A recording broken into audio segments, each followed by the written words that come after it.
In this video, I'm going to show you how to create the perfect body paragraphs in Ielts Writing Task 2. This is important because the body of the essay is actually the most important part of the essay. It's more important than the introduction and the conclusion. Why is the body so important? Well, the body of the essay is where you demonstrate to the examiner your ability to engage with the task appropriately. It shows him that you're able to construct an argument or develop a discussion, and this is where you achieve marks for task response, which is 25% of your mark. It's also a place where you can use a range of vocabulary related to a specific topic and use this vocabulary with flexibility and precision. It's also the place where you can use a range of grammar for specific purposes and use this grammar with accuracy. Finally, it's in this area where you can most fully demonstrate your ability to link ideas, link explanations, and link examples cohesively, thus achieving marks for coherence and cohesion, another 25% of your score. Because the body is so important, we need to spend twice as much time on each body paragraph as we do on the introduction and conclusion. So while you should only be spending 5 minutes on the introduction and 5 minutes on the conclusion, 5 minutes on the plan and 5 minutes on checking your work, you should be spending 10 minutes on each body paragraph. So 20 minutes, half of the entire time limit should be spent on each body paragraph.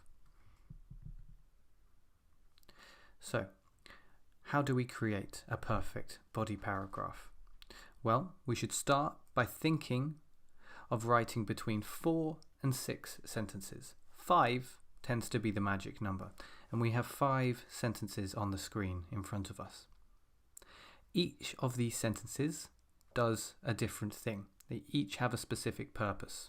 You can see these here. Now, the first sentence is always going to be a topic sentence. This will contain your general idea for the paragraph. It's very important that this sentence is nice, clear, concise, not too long, very clearly shows what you're going to be talking about in the paragraph.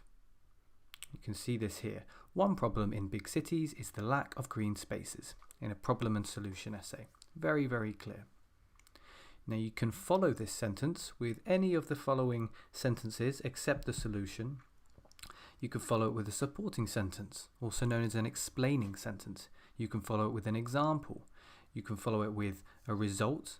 Most of the time, you're going to follow it with an example or a support in either order. So here, we see an example of a lack of green spaces. For example, in the city where I live, we only have one small park, which is itself surrounded by concrete buildings.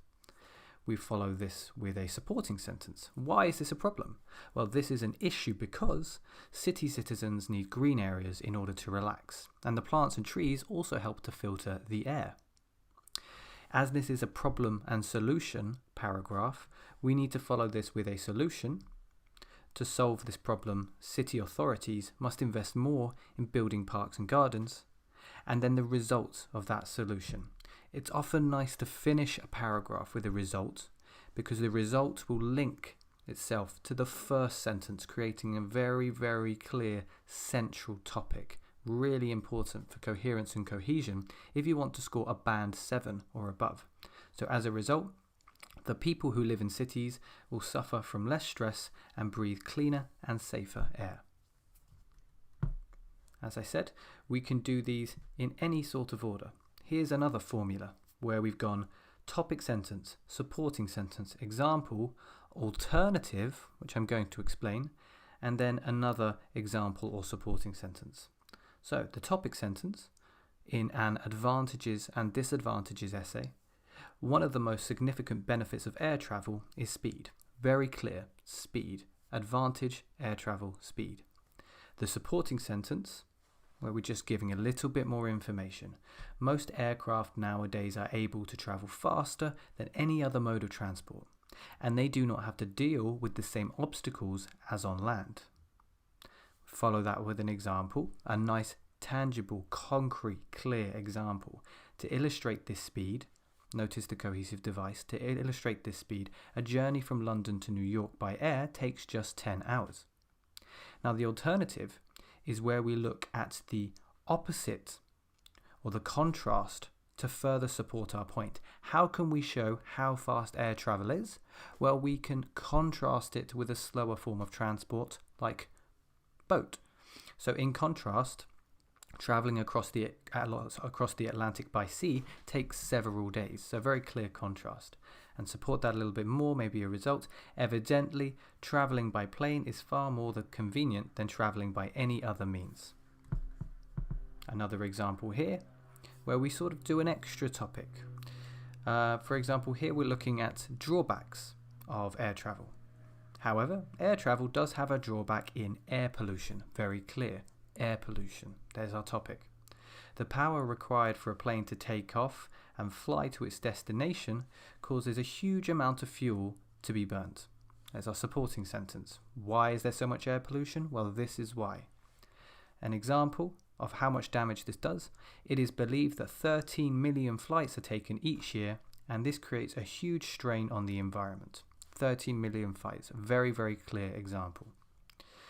Now we follow that up with another topic sentence which links back to the first one. Quite similar. So we're talking about drawbacks, and here's another drawback. Furthermore, aeroplanes require airports, and airports often cause a lot of stress for locals. An example of this: for example, the sound pollution airports leak can prevent local families from sleeping properly. So, using a mixture of supporting sentences, example sentences, result sentences, alternative sentences after the original topic sentence creates a very well-developed, well-supported, extended, relevant paragraph for task 2. So, some general tips for when you're writing your body paragraphs. First of all, make sure to begin all your body paragraphs with a topic sentence. These sentences should be short, simple, and to the point. They should not leave the examiner thinking that it's going for too long or being a little bit confused. They need to be as clear as possible, clearer than any of the other sentences. Try to keep the paragraph 4 to 6 sentences long, ideally about 5 sentences. That should take you to just over 250 words.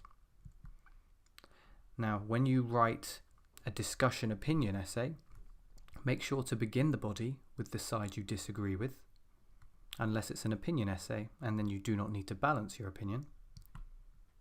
For problem and solution essays, use the same formula twice. 3 sentences about the problem, 2 sentences about the solution and result. Finally, try to keep paragraphs based on one central topic, whether it's advantages or disadvantages. One supporting point for your opinion, and then another supporting point for your opinion.